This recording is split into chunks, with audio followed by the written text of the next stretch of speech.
আসসালামু আলাইকুম ওরহমতুল্লাহি ওবারাকাতুহু। আপনি কি জানেন রাসূলুল্লাহ সাল্লাল্লাহু আলাইহি ওয়াসাল্লাম মক্কা সম্পর্কে এমন একটি কথা বলেছিলেন যা শুনলে প্রতিটি মুসলমানের হৃদয় কেঁপে উঠবে।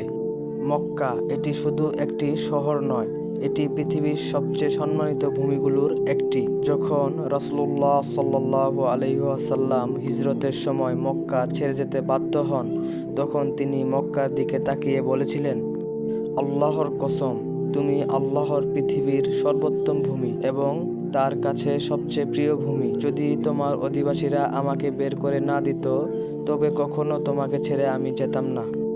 তিরমিজি হাদিস 3925। প্রিয় ভাই ও বোনেরা, একবার চিন্তা করুন, যেই শহরকে রাসূলুল্লাহ সাল্লাল্লাহু আলাইহি ওয়াসাল্লাম এত ভালোবাসতেন, সেই শহর আজও কোটি কোটি মুসলমানদের হৃদয়ের কেন্দ্র। এই মক্কাতেই রয়েছে পবিত্র কাবা শরীফ, যেদিকে মুখ করে পৃথিবীর কোটি কোটি মুসলিম প্রতিদিন নামাজ আদায় করেন। আল্লাহ তাআলা বলেন, নিশ্চয়ই মানুষের জন্য প্রতিষ্ঠিত প্রথম ঘর হলো সেটি যা মক্কায় অবস্থিত।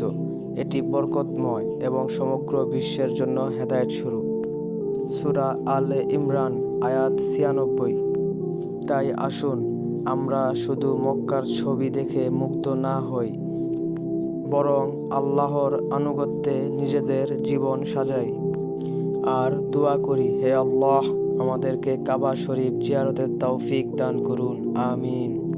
ভিডিওটি ভালো লাগলে একটি লাইক, কমেন্ট আর সাবস্ক্রাইব করতে ভুলবেন না। আসসালামু আলাইকুম ওয়া রাহমাতুল্লাহি ওয়া বারাকাতুহু।